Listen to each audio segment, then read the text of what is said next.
Well, hello folks, welcome along to the Passion for FM YouTube channel. I am the Custard Prophet and this is Football Manager Focus. If this is your first time here, well, welcome. You will find another FM Focus episode on the channel, so after this one, make sure you go over and give that a click. So what is this all about? This is a vodcast style episode where we focus on one specific area of Football Manager. That might be a part of the game, so something like tactics or training or something like that, or something outside the game perhaps around maybe content creation. But we always are thinking of all things FM. Now I do that with the help of 3 guests that I carefully invite each episode. We've already had a string of high profile creators on the channel, and today is nothing different. So what are we going to be talking about in today's episode? We are going to be focusing on the new game. It has just come out. We've all had a chance to have a look at it. We've all got opinions about it. We've all got things we like and don't like about it. I've invited 3 creators who have all been quite active during the FM beta period. And, well, I've had a chat with them about the new game to see what they thought of it. Let's go and see what they thought.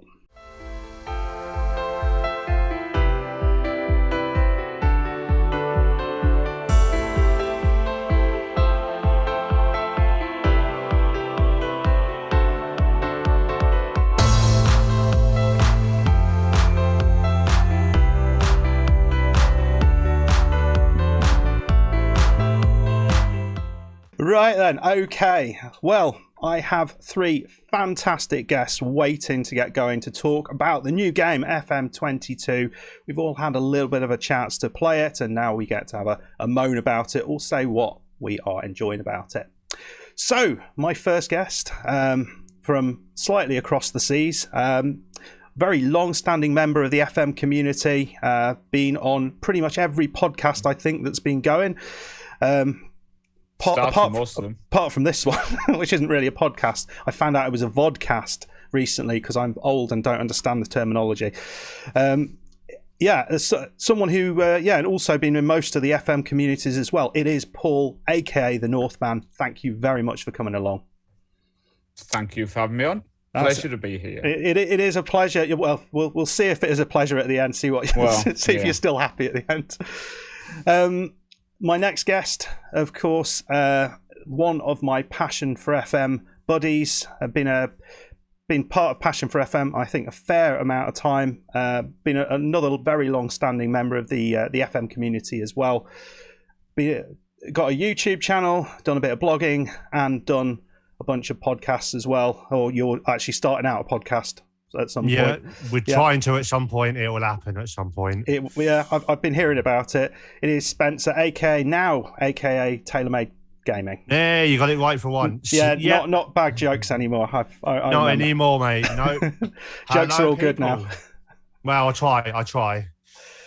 And finally, the man I just can't get rid of. It's if this show was QI, he would be Alan Davis. It is that trucking Football Manager. Thank you very much, as always, for putting up with me and coming on. Yo, nice to be here once again. Yeah. You've got to stop outdoing me with the guests phone. I know it's difficult to pick lower standard than me, but even such. I'll try. I'll see who's available next time round. Right then. So we are hopefully all ready to talk about the FM22, the new game, and I think probably the best place to start is with what our beta saves were, what we've done over the beta period. So, Paul, do you want to go first? I'm sort of looking at your channel. You've done kind of an Ajax youth challenges type thing. I probably wouldn't even call it Ajax Youth Challenge. I just went with Ajax just because I just wanted to try to pick a country. I'd not managed him for a few years. And I did a season and, it was more just about starting to get content back on the channel, to be honest, because it's been dead for so many months that I'm going to blame YouTube as the reason there's no views and not the content, obviously. We don't blame ourselves. But no, it's just about getting content going again. I wanted a team where I could technically just do one season and see how it goes. And if I was enjoying it, do more. But yeah, just did a little Ajax save. It was quite fun, investigating some of the features and just getting to grips with the game, basically. And yeah, we move on now. I think you've done a whole bunch of like tips and tricks videos as well. That was quite an impressive amount, which is always, I guess, a good way of getting people back on the channel and back realising things are working. Yeah, I mean, I'm not going to be doing daily content anymore, and I'm not really sticking to a schedule. It's more just about releasing what I want to release. So I've had a couple of guides which came out like day after day, and then there's been a couple of 2 and 3 day breaks. It's just about putting out content I want to put out now, to be honest with you. It's not so much about sticking to a plan to grow stuff. It's more just about actually wanting to record videos because I actually want to do it. Yeah, all for the enjoyment. I think that's often what I guess a lot of people forget. I think it's certainly in the early days when you're sort of looking at the numbers, desperately trying to get the extra subs, and you kind of forget about that enjoyment. Yeah, so it makes a lot of sense.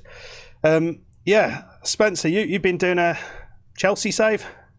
Yeah, I've been doing a Chelsea save. Just sort of similar reasons as Paul. Really, my channel had been quiet for a little bit, and I'm just a big fan of old Lukaku. So I thought I'd give myself like one season, try and win the league with Chelsea, and try and win the Ballon d'Or with Lukaku as well, or whatever it's called these days. It keeps on changing, but I basically want to make Lukaku the best player in the world within one season. See if it's possible, and it's going okay so far. We're still only halfway through the season because I've been playing it slow as blooming anything. The slowest I've ever played any FM really, but yeah, I'm really enjoying it. We're like I say, we're midway through the season. We're just about to start the Club World Cup, so that should be fun.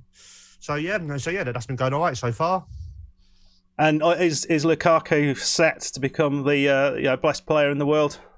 He started okay, not as brilliant as what he would need, but he's on about 15, 16 goals for this point of the season. So he does need to pick it up just a little bit. But in all my team stats for all the attacking ones, he's up there. He's the best. He's the best so far. He's not quite the best in the league because there's a certain guy from Man United you might have heard of who is kind of outdoing him. Unfortunately, some guy called Chris Ronaldo. Never heard of him before. New one to me. Yeah, he'll probably never last. No, he won't last. He'll go away in a couple of years. I've never heard of this Manchester United. I've heard of Man UFC. Man UFC, yeah. Manchester Union, something like that. I don't know. Manchester Union, Manchester Fighting Club. I don't know. Yeah, something like that. Yeah. And TTFM, I have been watching your. Well, it was actually quite a successful campaign with Arsenal. I'm surprised too. Don't worry, you're allowed to be surprised. It went well. We one season with the Arsenal. A second in the league will do me. That didn't go the way I was expecting at all. I thought that usually when I manage Arsenal, it's an absolute firefight from start till March when I get sacked. So full season, worked a treat. Okay. Happy with it. So pretty much all of us have got at least half a season in Spencer's case, but pretty much got to all the features at least, which is probably the important thing. You have to talk about your own. Oh no, yeah, I'm currently doing a save with Burnley. Yeah, that's right. Oh God, move on. Actually, first season was surprisingly good for my terrible abilities at this game that I've been playing since the very first game. And I'm still crap. I was ninth, and I was pretty happy with that because every time I see anyone else's saves, they would seem to be getting relegated or right down the bottom. It's been a pleasant first season, so I'm going to give us a second season a go. Right, and so. We've all done played a bit of FM22. So I guess we've all kind of experienced the features to some degree, but take your minds back to when you were first kind of hearing about the features, and Sports Interactive were drip feeding us through various different methods, through Miles's Twitter and various other places. What were your initial thoughts, without giving too much away, because we've got a few bits and pieces to talk about? So did they kind of blow you away, or were you a little bit disappointed at the time when you were hearing about them? I mean, surely if anybody's blown away, we need to be having a word with them. The announcements were pretty dire, to be honest, but apart from the obvious of set piece revamp, and training revamp, there's very little they could have actually improved technically. I mean, for me, the game gets better every year. They do improve it by these little changes, but I think in terms of an overall, the feature announcements this year were the same as the last few years, to be honest. Just waste of time. Just expecting you to pay for the game before actually telling you what's in it. Yeah, pretty much. I mean, I was looking at the features coming and thinking, this is the same as every other year. There's little fun words, maybe an odd extra player role or whatever, but then you think about it, this is the same game we've been playing for 15 years, 20 years in some cases, and there's a reason we've been playing it for 15, 20 years. It's because it's really very good. The year they come out and say, we're going to completely overhaul this game, is the year that we are going to be scared. Yeah. Because we don't want this game overhauled. This game's fantastic. Little tweaks are exactly what it needs. Well, I don't know if you remember when they moved the sidebar from the top to the side. People went mental.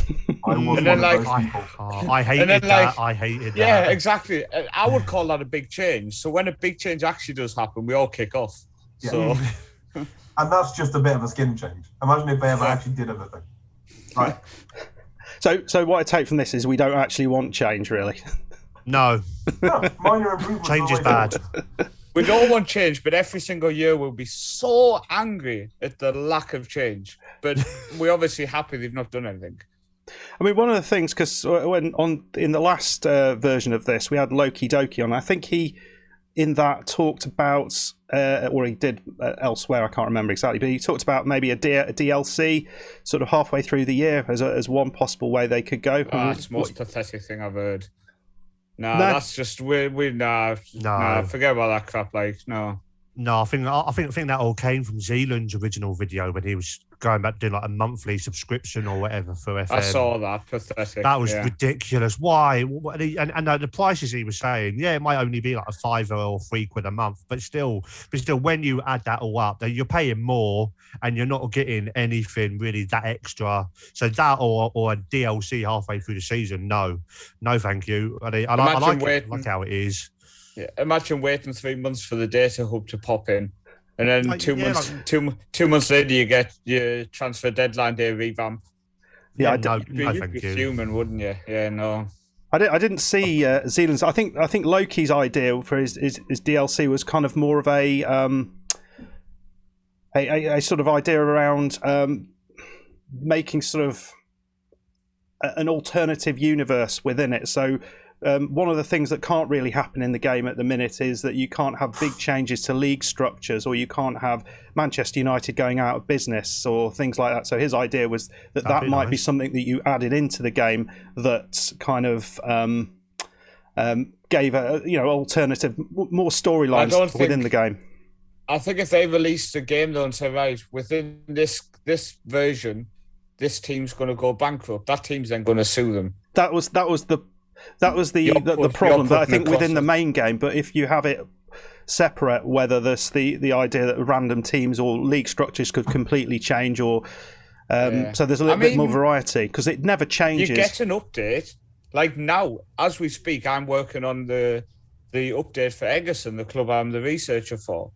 So for the March update, we'll have all of the 2021 information for the players because the season's just finished today when we got smashed and missed out on promotion. So, technically, you do get an update to the game, and they do edit the match engine. They do edit things within the game in the March update. So, I think the thing Loki was pushing at, it was in the last chat that we all had, the last one of these episodes. I don't know how seriously he was pushing it, but basically his idea was that you have almost like a fantasy update. It's a complete fantasy where you go in and the random number generator has turned up to 11, so you can have. A country might close its borders, a bit like Athletic Bilbao, and you might have that kind of challenge go on in it. Or there might be a war in which, something happens to change the international dynamic, or just basically to turn up the random number generator so high. I do like that. To do things that the game can't currently do, like you say, because someone would sue. I assume you would have to release it as fantasy. You would have to have the word fantasy in it. I think that was his. That's what he was sort of suggesting, that it was kind of released with that in mind. So it wasn't a specific. event that was going to happen. It would just be a random set of events that would happen, and each time you played it out, it would be different. Yeah. I did watch Loki's video response. I don't know if you guys watched it to Zealand. I thought Loki's responses were perfect in terms of what he was saying. Yeah.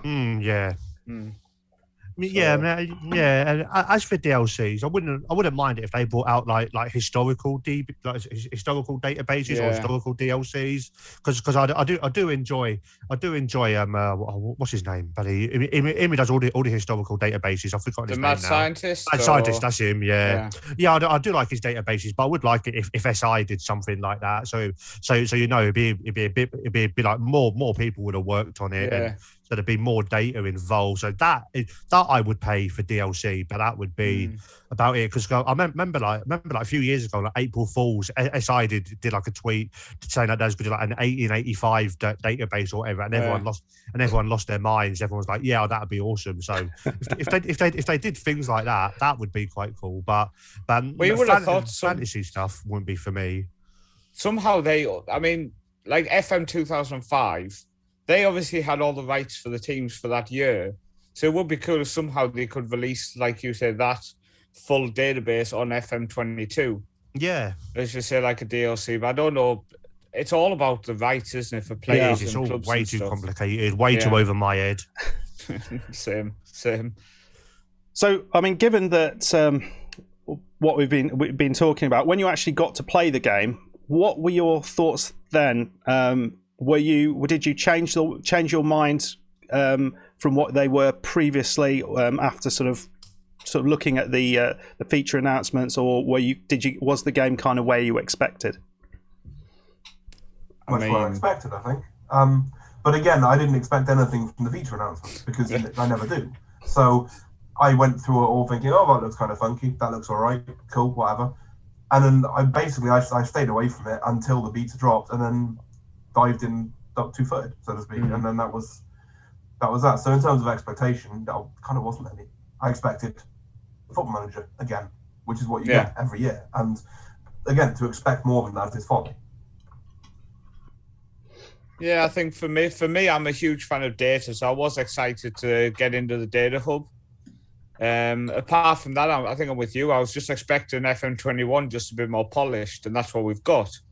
I assume we've got to slag off the match engine, otherwise it's not a FM podcast. So, the match engine's pathetic. It doesn't work and all this. There's something OP. I don't see it that much. Like, I don't mind the match engine. I think it's... I don't play the game to look at FIFA. So match graphics I don't care about. And the match engine, I think, works fairly well. The way it simulates 50-50 tackles is still a bit of a piss take. But... that's the match graphics, not the match engine. It's just, again, it's visual. It's definitely improving though, isn't it? Because the extra animations they've put into the game do make a huge difference when you're watching it. It feels a little bit more like you're watching football rather than someone sort of sliding across the pitch with his leg in exactly the same place for 50 yards. To be honest, that's just the match graphics, isn't it? And in terms of... To be honest with you, I don't care about it. The match engine works fine for me. It's just you have to talk about on a podcast, otherwise you're not a proper FM player. So we have to bring it up, didn't we? It was on my list, so yeah. Thank God. Oh, so if we take it off, proper podcast, good. I think you're right though in terms of the graphics, and obviously there's that line between graphics versus actual engine. And the engine has actually been fine since it was 2D, but the engine does it right. The graphics sometimes don't represent that engine particularly well, but I don't think that's the case anymore. And the extra animation things do make it so that for the first time you can believe you're watching football from a really, really long way away, rather than watching Sensible Soccer or New Star Soccer or one of those 8-bit games where you do see someone drop a shoulder and flick a turn or whatever, and you go, that looks real, which you didn't get a lot of times before. And I've kind of noticed there have been like some really decent like goalkeeper saves for the first time this year. We've actually gone, actually, how has he got that? Whereas before, you could even see he's either half a mile away, or he's just teleported right into where the ball is. Whereas this year, it actually feels like they're actually moving towards the ball for once. It's the dive in one spot animation I always used to like, where he jumps and sort of does that. Yeah. Like, I wonder how he me can and get goal. to that. Yeah, that was always frustrating. Well, I guess talking about the sort of the match experience, I guess one of the things that they did kind of tweak a little bit, although they said they hadn't, as far as I remember, was the kind of VAR situation where we're actually now starting to see both sides of the decisions in the key highlights, which is so much better. Because I think halfway through last year they did with the penalties, where I think right at the start every penalty you got was every time there was a penalty or a foul in the box, it was a penalty, but they made those changes. But it never was the same with offside. It was always, every time there was an offside, there was and it went to VAR, then you knew the goal was disallowed. But now I haven't got a clue what's going to happen, which is so much better. Although the offside decisions are still wrong sometimes. It often draws the line from the wrong leg, so it will actually be the striker's back leg that it's drawn the line from, rather than the front leg as he's running. So sometimes you'll see a decision that's been given as offside, and the graphics do not follow that decision, or vice versa, or whatever. You can look at it and go, that line's not in the right place. Now I know, again, that's nothing to do with the match engine, that's to do with the match graphics, and the graphics not demonstrating what the engine has decided. But still, it's quite a big thing when you're looking at the lines going, well, hang on a minute, that's just not right. I mean, I'm fairly sure now with that thing you've just pointed out there, with that that bug, you can 100% title this podcast M.E. Fail or something. You know, we're nailing that. I've not seen that myself. I have seen, in terms of offsides being overturned, I had a couple of goals scored, assistant flags it offside, goal gets given. But to be honest, I'd not put that much focus into. So maybe that happened. I didn't even notice it, you know. But especially when I've scored, I definitely don't double check it. Well, I think we all think that when the opponents scored, they're offside. No, it doesn't matter. It doesn't matter how far onside they are, really. 100-mile offside. Yeah, every time. Not even in the same pitch. So I guess, Paul, you were talking about data and the data hub. So what are your impressions of the data hub after having had a good look around it? Because I've seen both ends of the spectrum in terms of opinions. I think there's definitely things that can improve. Some of the graphs are very difficult to read. Some of them actually, you hovered over them and it didn't even give you the full wording for it. You were like, what even is this? Like, some of them just didn't make sense. It looks like they are starting to fix some of that with the update, so I'm happy with that. Going from beta to full release. In terms of the data hub itself, it's all right. There's going to be improvements. I think FM23 will be where the data hub's huge. Same as always with new features coming in. It takes a year for them to almost get feedback from us all of exactly what they need in it. But I think in my main save, it's going to be a huge part, the data hub, as well as obviously the stats screen for your individual players, etc. So I'm looking forward to diving more into it. I do love the passers map now, where you can see the key link-ups within your team. And I did use that with Ajax in terms of 3 of my centre-back and 2 midfielders had really good link-up. One of my centre-backs wasn't really linking well, so I took him out. And after 5 games, you saw the link was between 4 of them instead of only 3 of them. So that was nice to be able to actually notice which players not getting involved in the team. So that was definitely nice. And no, I'm really enjoying it as someone who's literally about to qualify as a scout as well. This is cool to see how Football Manager's doing it compared to how we learning it. So I think it has a lot of potential, definitely. Are there just going on? Are there massive similarities then between how it's done in real life? In terms of, for example, next month I'll be finishing my opposition analysis section, so I'm qualified in that. and how they map out your shots, your passes, etc., individually and as a team, it is quite similar. How they lay it out in obviously this what's that weird thing when you don't use your attributes? What's it called? Polygon. That's it. Well, obviously we don't use stuff like that, but in terms of the terminology and the actual things they're looking for within the game, the pass map is a key example. It's the type of thing with opposition analysis that I'm really focusing on. So Football Manager's got that bang on. Nice. What about the other guys? Have you been using the data pub much? I've used it a bit. I've used it more than I thought I would. I was quite happy when I heard it was being introduced, but I was still one of those things like, am I really going to use it? Am I really going to be getting into it? But I have found I've spent quite a lot of time in it, especially for when I've got like big games coming up. I've been using it more like to not really to work out how my player's been playing, but to realise how the other teams are playing, because I think it's a lot easier now to try and work out other teams' weaknesses. But that might just be me. But I've been finding myself using, I've been finding myself like Paul was saying with the teams and their player passing combinations. I've been using that for the opposition and to say, like player A is passing to player B a lot. I'll go and close down player A so he can't get it through to that other guy. So we can hopefully try and break them down a little bit quicker. And there is a lot of information in it. One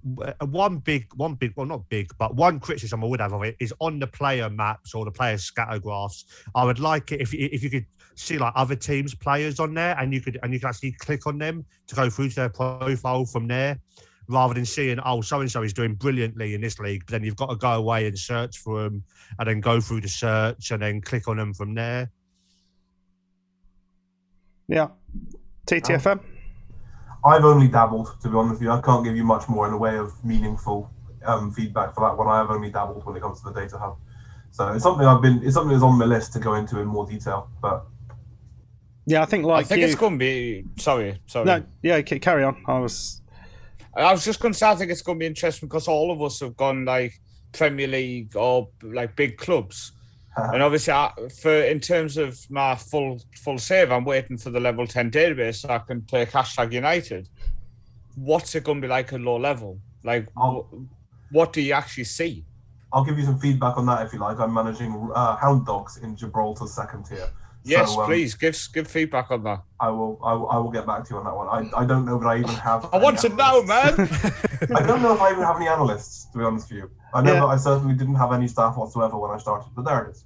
Yeah, that was something I was wondering whether the quality of data is affected where you are, and the amount of data is affected. The size of club. It's definitely affected because I have noticed on your summary you have like intermediate analysis and stuff. For example, I've been messing around with Riga FC today, mainly because they have a shitload of money. So I thought I'd check them out, and I made a small video on them. So I holidayed a little bit just to investigate. I've noticed with Ajax we had like top analysis. On Riga you have intermediate analysis, so it tells you that your staff are not the best. So I'm assuming when you write down, it's going to tell you how bad they are. I just opened it just to find out, since we're talking about it. Basic analysis. But you have something. Well, you know how it fills a circle out. Yeah. Well, but it's not yet 1 o'clock on this circle. It is poor. But do you have something? Like, can you see the last match passes and stuff? I can. Yep, I've got stuff. Okay. It's a bit vague, but I've got stuff. I've got, we're performing well above average in attacking statistics, which is great to see. And your players pass on the pitch. Yeah, we've got, the basic team analysts, basic general performance. Okay. It's there. That's nice. Yeah. But I think I think what it's doing is it's saying very much about how the information that's being provided isn't desperately accurate.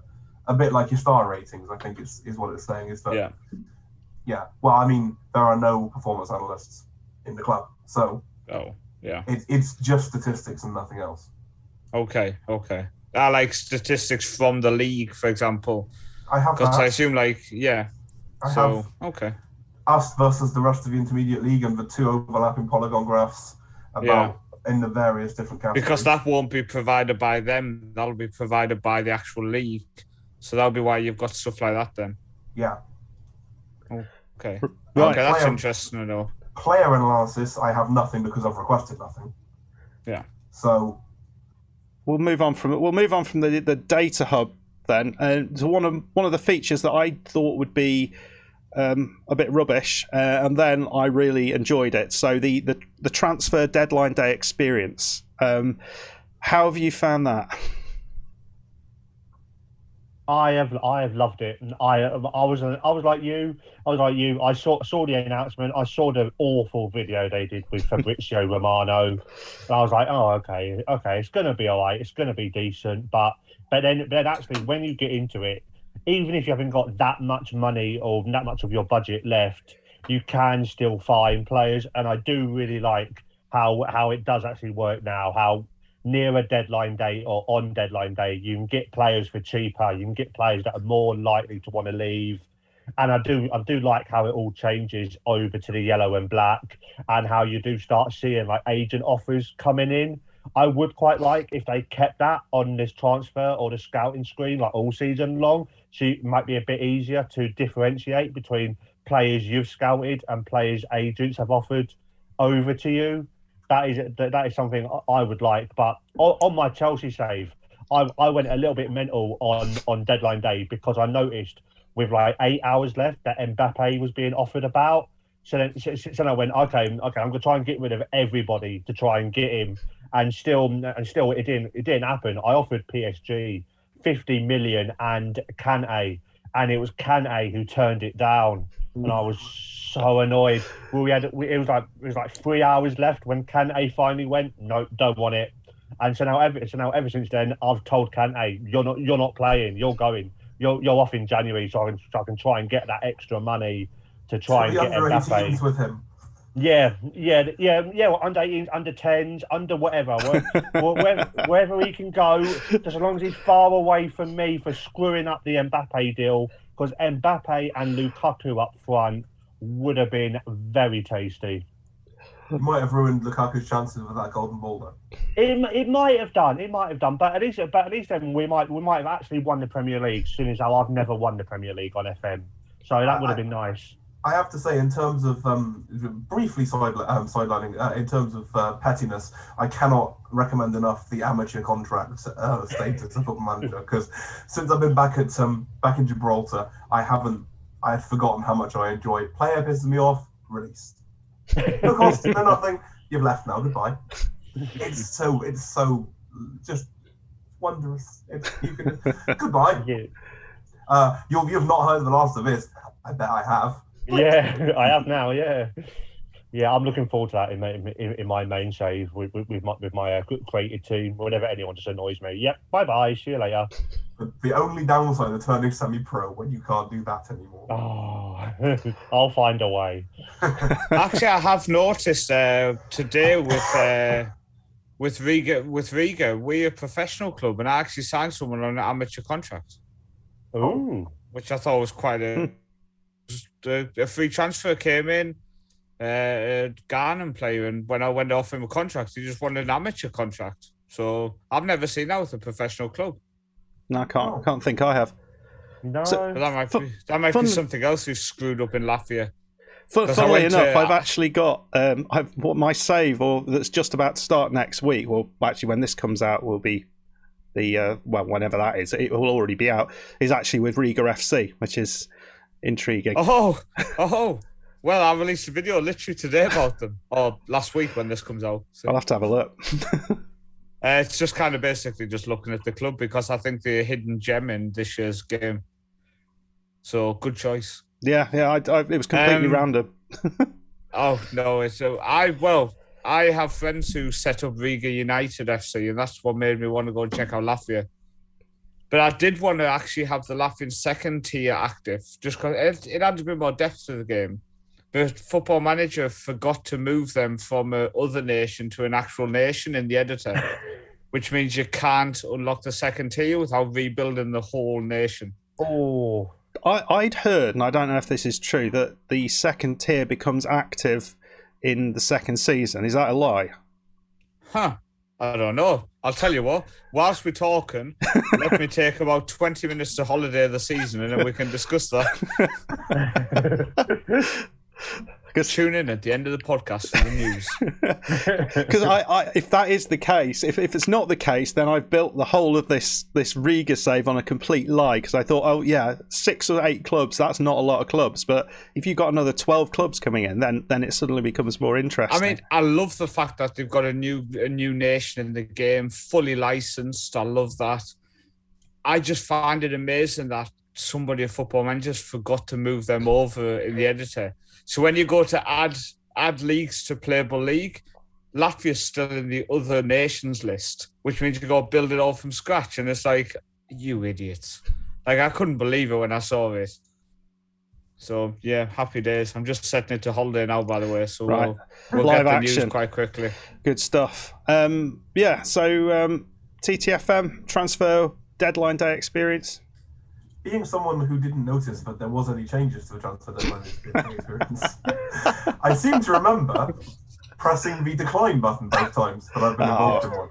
Oh dear. Because I am switched on an alert. I mean, obviously, it doesn't really apply when it comes to FC Hound Dogs, so I didn't do it there. But yeah, with the Arsenal beta save, I'm pretty sure I just went, no, my side's pretty much secure. I'm fine with my side decline.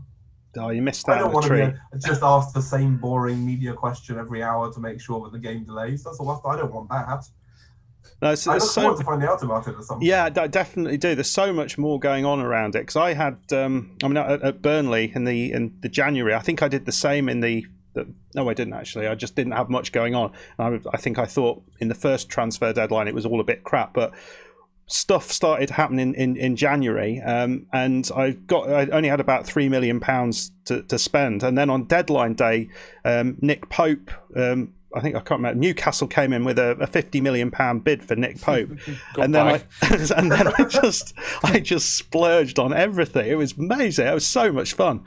So I've had a gem in this game. If you're not managing them, if you are an English side and Newcastle are not yours, they are a joy. The players they buy though, it's just £70 million for Rob Holding. Yeah, I've had that in one of my experiments. They've spent stupid money on Rob Holding. Got no idea why. Just spent the transfer window. I thought the deadline day was I think it's really well put together. And when I came to it with Ajax, I was ready to criticise. I was hanging over that print screen, ready to tweet them saying, look at this shit, it's a mess. It's a clusterfuck, basically. But I was genuinely impressed with how they tried to separate things. They tried to make it informative, but not too much. They tried to make sure that you could see who's linked to your club, who's linked to leave your club, as well as who's linked around the league, etc. as well. And yeah, Newcastle bought 2 of my players for like 70 million as well. So, hell, I was pissing money away like it was Christmas with Ajax. So, no, I'm genuinely fairly impressed by them, by the transfer deadline thing. And plus, the change of colour made it exciting, didn't it? It did I was somehow. just waiting for someone to come on the screen getting a dildo shoved in their ear, and then it was classic deadline day then. Some people won't have a clue what that reference is. Right, on Google that it. bombshell. Don't tell people to go around Googling putting a dildo in the ear. That's not going to help anybody. That's a good point. That's a good point. Yeah, Sorry about that. With safe search on or something. Passion for FM doesn't endorse that at all. Sorry. Yeah, I mean, because I remember sort of thinking about features that didn't quite work when there was all this kind of furore about I think it was last FM with the end of season kind of wrap up thing that they've put in, and I just found that just the most underwhelming thing ever. I don't mind it. I just didn't. Good for YouTube videos if I you can remember play to that, record at that definitely. point. If I you never do. like I- first couple of seasons you do an end of season review on that screen. Then afterwards you're like, okay, I'll just record on a different day. Yeah, Well- the thing is, it's in a lot of places it's weird what it highlights. Like, some of it's quite useful, but it's not information you can't get out of the inbox anyway. But, like, when you're looking at the transfer history, and it's picked a random player that you signed that was a mediocre squad player, and it's telling you all about him. And it's like, hang on a minute, the guy at the top of this list has got 38 goals and 30 appearances. Why are we not focused on this one? I think one thing that's strange is it takes you to that screen, then puts every one of them screens on your news inbox next. So you didn't need to go to that screen. No. That's the only thing I'd be like, hang on, why? Like, just why? Well, in every other case, you have the button that says, no, show me this in the inbox instead. Like with the Scouting Centre or with that, what was the one? The new weekly staffly meetings. Which after the first month, you're like, listen, mate, I'm not training that guy to do long throws. He has 6 for long throws. Now piss off asking me to do it, which I've had quite a few times with Ajax. Change the frequency to monthly. It's much less annoying now. I've changed it to send it to inbox, which it's currently bugged with, and it doesn't actually send it to your inbox. Ooh. But I'm hoping they actually release a quick patch for that, because I know it's been reported quite a few times on the forums. Yeah, it's like a recruitment meeting as well, isn't it? Where you've got the button to just say, yeah, I like this, but in the but send it to inbox. Yeah. Now that I actually like. I like that. I don't know how you guys feel about that, but I actually like the recruitment because they actually suggest some good players when you ask it to come to your inbox. Yeah. Like, I don't go through the meeting, screw that. But you know what I mean? You do get some good players recommended. The problem is it's still like strange disbelief when you've got, it's meant to be, the meeting is meant to be you, the chairman, and the head of the director of football or the head scout or whatever, all sitting in the same room suggesting players. And then suddenly the head scout is going, yeah, I think we should spend £235 million on Lionel Messi. And the chairman doesn't immediately stand up and go, no, we're Plymouth Argyle. That's not going to happen. But can I? You can. I'm just gonna try to see if I can add the league. If no, I'm sorry, the second tier doesn't come in season 2. Breaking news for I've just tried to go to add and remove leagues as well to see if it's possible, like, to do it. You have to manually, but Latvia's grayed out on it because I've already got active. So no, I'm sorry, it's literally only the first tier. Well, that's going to be an interesting save. 8 clubs. I mean, have you checked out Riga? Like, in terms of what they have, finance-wise and stuff. I haven't managed to do. I loaded it up the other day, but I didn't actually get to finances. So do you want me to spoil it all, or are we just going to leave this for your video? Spoil it. Go for it. Oh, you have 5.1 million in the bank. Ooh. And like 3.4 million to spend, and then you have like, you're only spending half of the wage budget, so you can literally spend like 18k on wages as well at the start. I mean, the negative is, apart from a couple of Russians, you can pretty much sign nobody. So your first season, you have the money, and it looks like you have a huge sponsorship, which means you're going to get, because on the projection, I think goes up like 10 million by season 3. But you're going to have to build a reputation massively before you can bring in anybody worth it. You're going to be just bringing players from other Latvian clubs. But that's why I made a video on them. I think it's going to be such a challenge and such a fun save at the same time. I really want to do like a stream save with them or something. I'm doing it now, so you will find out how it. I'll follow it definitely how it goes. They're just an interesting selection. No, so I didn't really know the story of that. I didn't know Skonto Riga had gone out of business, so that's kind of who I thought I was going to pick, and then I sort of looked into it. They're not there. But yeah, it's an interesting story, and I think they've only been around for very few years, and they've kind of filled the hole already in Latvian football to some degree. The thing is, playing in Riga as well, and I think with this new, what's it called? It's a dynamic youth waiting, thing. Yeah. So like, you do have a big opportunity to really improve the nation, which I think, again, it's just interesting. I definitely think it's going to be a save to follow. Yeah. I mean, sadly, I don't think it'll get the views because of the nation, but in terms of the hardcore football manager people, I think they'll love it. I think they'll love it. Yeah, well, we will see. I mean, it's always I mean, I think as we talked about earlier, the main point is if I'm enjoying it, then that's what I'm going to do. That's the main thing. I mean, I'm still doing my FM21 save with RFC Liège, and I've thoroughly enjoyed that. I've not had zero success with it, but it's been such a challenge. It's just financially, they are just in such a hole, and still are in such a hole. Even my 20 seasons on now. It's been a lot of fun. It's like that Stour Bucharest. Yeah, they're obviously the team split. So you have that FC SB in the top division, then the actual original Stour Bucharest in the second tier. I put them in my 5 European teams to manage. You start with zero money, like you're over your wage bill. The players are pathetically bad. They're one of the worst teams in the division, but because of the reputation, you're expected to finish in top 6. Oh, and like push for promotion really quickly. I think there's some really interesting teams out there if you go searching. I think you've picked one with Riga. Yeah, I mean, funnily enough, like the final question that I was going to be asking all you folks would be to suggest an FM22 save for people watching. So keep that in mind, because I guess you've got a whole list of them. I won't pick them. I've got half of them are teams I've managed in my spare time now without playing on YouTube for so long.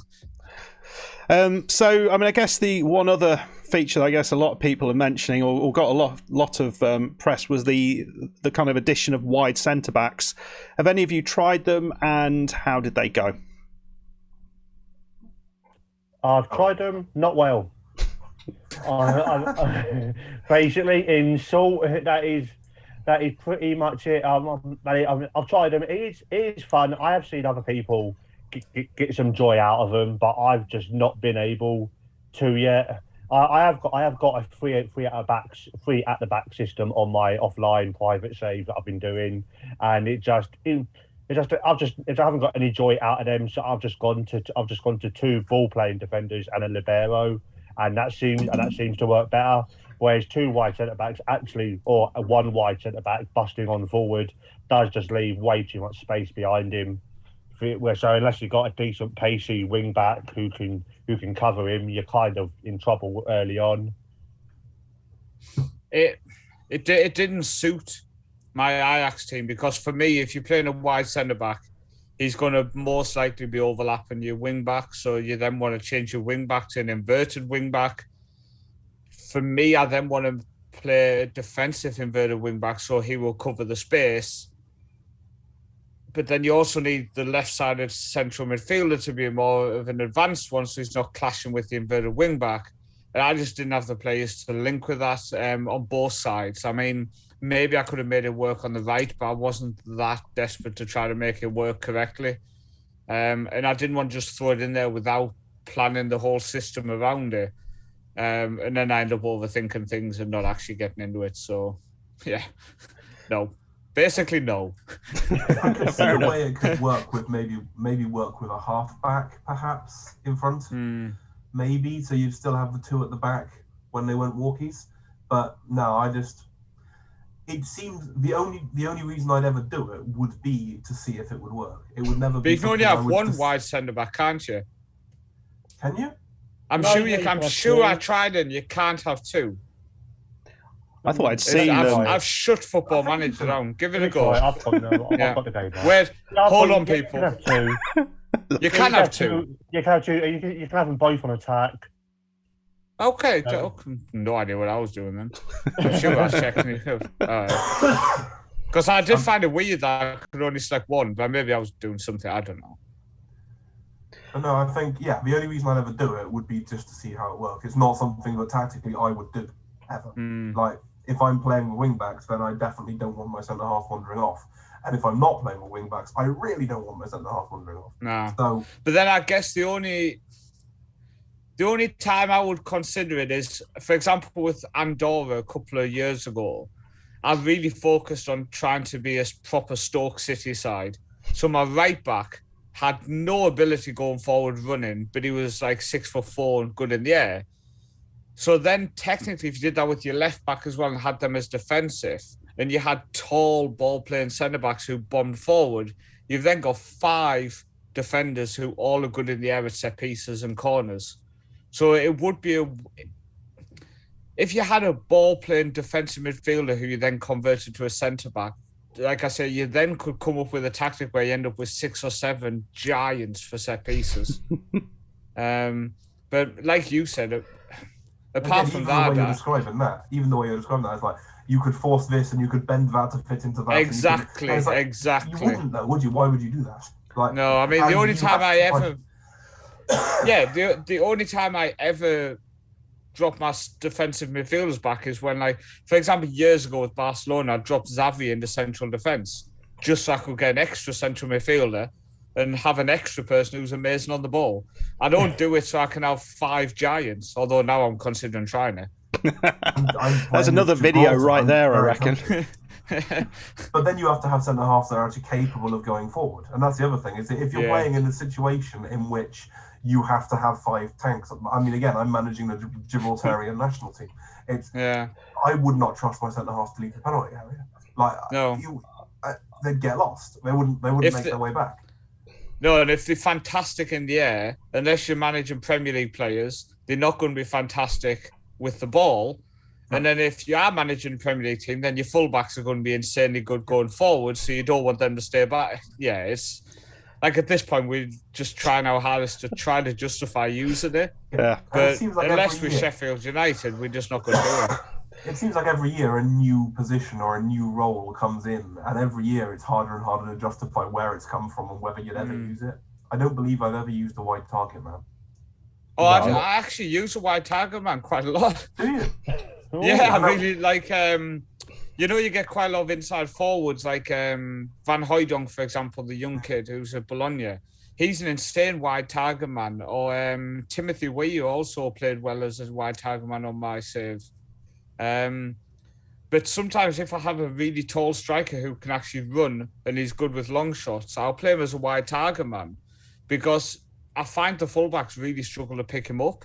Then you also have the opportunity then to have a poacher and you're not playing 2 up top. Then I shall have to investigate this. But it's worth a go, but only in them specific situations where your inside forward is also very good in the air. And if you notice their fullbacks a dwarf, then obviously wide target man he's going to be the outlet all the time. Okay, so wide target man jury is out to some degree. But as to whether they'll be like halfback, I never use it. Yeah, but it's the first thing. Yeah, exactly. It's the first thing you brought up. Yeah. If you use halfback, that's good because if you are a very counter-attacking, very forward-thinking team, the halfback dropping in to be an extra defender is brilliant. You can play with wing-backs and 2 centre-halves, and your halfback will be the third one, and it's very, very useful. But again, I can see why you wouldn't, in the same way as I didn't use my target. No, I think for me, I always like to just select defensive midfielder and then individually instruct them to maybe sit a little bit deeper, because then I always found with like Anchorman, they're too deep. You're like, come on, get forward sometimes. Like at this point, I would like you to press and win that ball off the attacking midfielder, but instead you've stood watching it. Yeah. So it's so difficult to come up with the right instruction, because obviously in real life, if one of my players died, you'd be asking him, look, in this situation, push up. So that's something I don't know if you'd ever have the computer processing power to manage it, but I've been saying for a lot of years, is there not the option to have an individual incident berate from the match engine? I realise that the computer is probably not capable of handling that level of detail, but how many times do you see a player do something incredibly stupid? And like you say, that one incident, you say, go to him. When he has the ball right then, go to him. Well, it sounds stupid, but like, for example, last month in one of our matches, we had a plan. Okay, when the ball is on this side of the pitch, on the halfway line, this is our defensive setup. When it's on the edge of their box, this is our defensive setup. So you would only need like a 3-set tactic, for example, just for your starting positions. But like you said, I don't know how they would code it. I don't know if it would work and coded. It's a difficult thing to, like, I just don't understand enough about it to even state that they should be doing it, to be honest. I should probably shut up. Maybe this will be black box, isn't it? Something that will, FM26, those sort of things might be appearing. So, I mean, we've gone through a bunch of features. Are there any things that we haven't talked about that do you think deserve an honourable mention? Scouting centre. The scouting. Removing some of the most important information from the scouting centre when you're looking through a list of players and you want a really quick click through, is this player any good? Is this player any good? And you've got 30 of them to get through, and you just want to have a quick look, and they've taken away the position map and they've taken away the attribute screen. Why have they done that? You've got a thing that says this player is very, very determined, and you know he can jump high, and it's like brilliant. And what does he do? Yeah, no like idea. This big in the corner of the screen as well. Like 90% of the screen just empty. It's like, why? That's why I downloaded Casey Rensley's skin. That's why as soon as his skin's out, I'll switch to it because he's fixed all of that. Yeah, I don't like to do skins often, but that's a game breaker. I like Casey's because it's very standard, just fixed a few things. I don't know about you, Spencer. I don't know if you're using a skin or not. Yeah, I've got Zealand's skin. I've got Zealand's skin that he's brought out with FM enhanced, and that is pretty much for the same reason. Just because there's a lot more information now. Because most of the time, especially when I'm recording, I'm playing on my big 23, 24-inch monitor. So I want as much information as I can get on one screen, and on the main base skin, you don't get as much as what you can. So I do much prefer getting a custom skin and getting as much information as you can. I like Zealand's because even on like the player profile screen that I'm on now, he's got the attribute analysis polygon on one side. He's got all the attributes. He's got the comparison, and right up the top, he's got the ability. And also, what I really find annoying about the base skin this year is that they've taken away the potential from the base skin on the player profile screen. You have to click through to the. Yeah, I think so. Well, they removed it from somewhere. Yeah. Yeah. I don't understand what they've done on the skin this year. No, I don't understand. No, I don't. No, I don't get it. Yeah, so they've taken that away. So before on the base skin, you have to click through to their scout report or their coach report, and then it says, "Oh, they're 4-star, 5-star, whatever." But yeah, and I do just like Zealand's skin because there's a lot more information, and on the scout report, it's just all a lot better. It's just.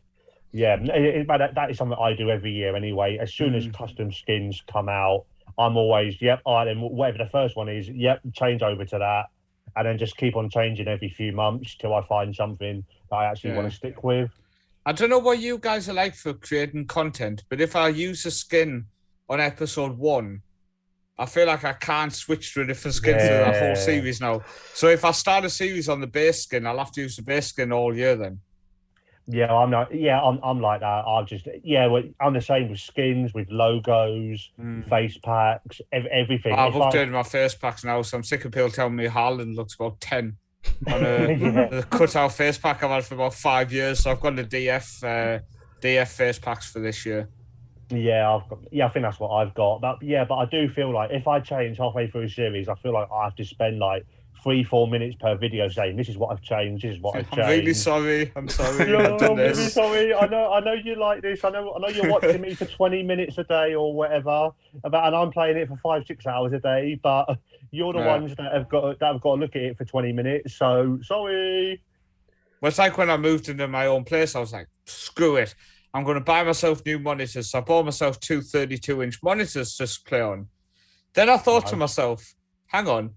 My screen has so much information on it now. How's that going to look on YouTube videos? On a phone. Yeah, exactly. So, I'm looking forward to the main series coming when I have all my information going through the stats and people are like, can't see anything. Just becomes like an audio podcast, basically. That's why you have to do lots of commentary. Lots and lots and lots of commentary. Yeah, luckily I talk a lot, so it should be all right. After blooming check it out on my like burner phone, this little tiny thing, see what it looks like on there. I think I'm going to have to start doing that myself. Yeah, just check out my videos before they go live and just go, shit. There's not much you can do then, though, is it? At that point, it's like, well, I'm enjoying the game, so it's fine. Yeah, it's been fun. I mean, whatever you do, you'll get people moaning in the comments. It's you can't avoid it. So, what about sort of other issues within the game that you've identified? Are there anything else that you've found that in FM22 that you're not liking beyond the bits in the scouting centre? I mean, that's a question. I've sort of seen, like, in both my Chelsea save and my offline save on my offline save with Newcastle, both saves have started really well in the first few months, but then once you get to like end of November, end of December, it might just be my training, I don't know, but until like end of November, everything goes fine, and then like November 25th comes, and everybody's fitness at the end of games goes blah, blah, blah, blah. And then like I've had, like, in my Chelsea save, I've gone four games without a win after going my first 19 without losing, all because stamina is just dies. I'm not sure if that's my training or if that's because they've put a bit too much emphasis on stamina being run out because they've added in the pressing for this year. I don't know, but that's happened on both my saves. So either it's me, which I don't want to accept, or it's the game and it's Miles' fault. I want to say it's Miles' fault. Yeah, we'll all go blame Miles. I've heard a lot of people saying that it's specifically if you're using gegenpress because it's so high intensity, but that is absolutely shafting stamina. I haven't noticed too many problems with stamina myself, but then I always have a huge squad and rotate and rotate. So the thing is, for me, and I've not done any training on Football Manager for 2 years now. I just leave it to the assistant. I'll do all individual, but I've never done team training now for two versions of Football Manager, and it's made no difference. My players are 100% fit throughout the season. It doesn't affect my results, and that's why I want a training overhaul, because it's just completely pointless. That's all I would say. But I mean, some people will say it does make a difference, and fair enough. I mean, with #United, I'm going to take over it because I want to kind of force myself to actually do it. But don't really have anything else to complain about, I don't think. No, I mean, I think the game it improves year on year. I think there's always the odd little bit that doesn't work, but they're very good at looking at what people don't like and making changes. I guess the only thing that I've seen that's consistently that people moan about, other than the match engine, but I don't think that's ever going to stop, is around international management and the lack of attention that's put in there. I did it with Wales in beta, just for a little bit of offline fun. No data hub. No data hub. How does that make sense? No data hub on international management. So it's exactly like you said, just completely ignored. So there you go. Training as well is another thing. There's no training. And that's certainly one area that I wanted to have on, international management for one of these episodes. And it would be really interesting because there's a few people who really focus on that, and just to sort of hear what their thoughts are on it, because it just seems that it's just kind of like the forgotten part of FM. 100%. 100%. Right then, so we're getting fairly close to the second kick out. So what we'll do is look to wrap this up, and I'm going to ask you all to provide me with, provide people watching this with your thoughts on a really interesting FM22 save. This is homework that I never gave you. What do you think would be a really cool FM22 save for somebody who's a bit confused, don't know what they're doing? Who wants to go first? I'll have the same answer I always have. I think the most interesting save is start unemployed. I always think that in every year. I think start unemployed can take you to places and things that you've never seen, and can leave you completely bamboozled at times, and give you some of the best stories you've ever had at other times. Sounds like life as well, isn't it? Exactly. You don't have a job, you'll end up somewhere. That's exactly right. And I've ended up in some places that I'm never going to forget, that I'd never have heard of. If it wasn't for journeyman saves, I'd never have heard of Tobermoor United in Northern Irish third tier. But now that name's burned into my skull for the rest of my life. It's burned into all of our skulls. Well, there you go. So that's always my answer. Journeyman. If you don't know what to do, start unemployed. Fair enough. Happy days. Yeah, Spencer? Journeyman saves are fun, but I don't know. As for me this year, there is one club that I do think a lot of people might have fun taking over, and it is a little bit of a challenge. It's a little bit of a lower league challenge, but it's not as low as what I'm going this year. And I would say, if anybody wants quite a fun save with a team that's not really had that much history, but Southend United is the one I would say to go for this year.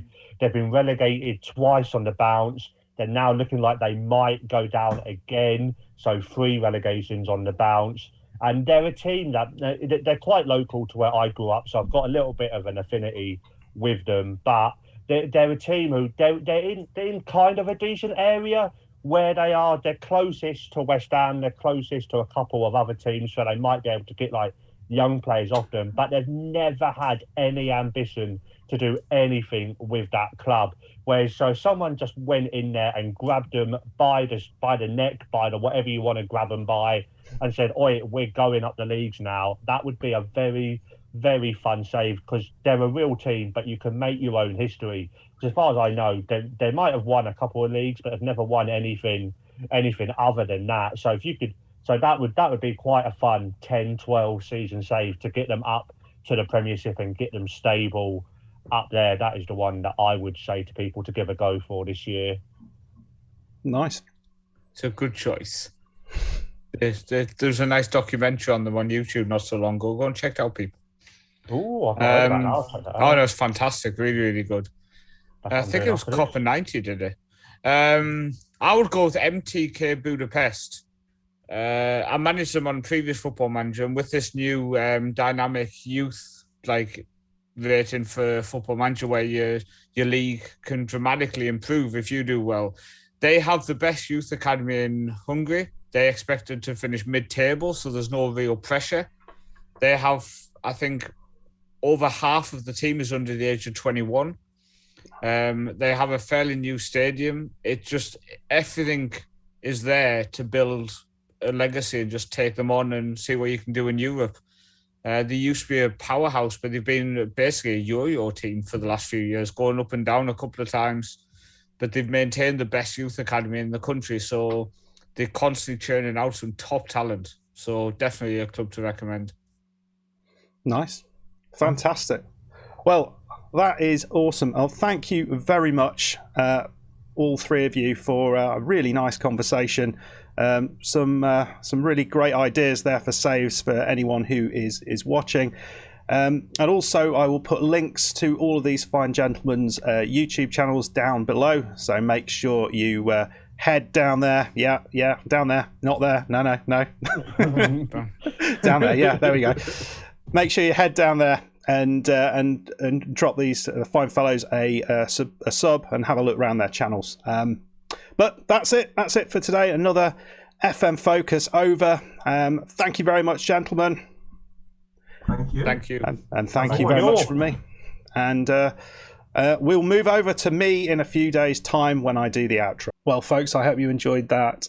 It was an absolute blast to record. Really nice conversation between with three awesome guys.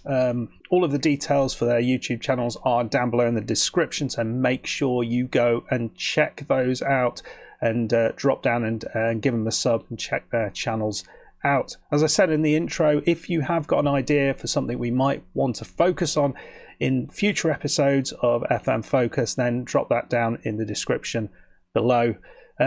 And let me know your thoughts on today's episode. What are your favourite features for the new game? What are the things don't you like so much? We want to hear from you in the comments below. Anyway, folks, if you have enjoyed this, please drop a sub on the Passion for FM YouTube channel. There'll be more videos coming up, more of this content coming up as well as we get closer to Christmas. Please like the video as well. Let's get it in front of as many eyes as possible. And yeah, I will see you very shortly. Goodbye.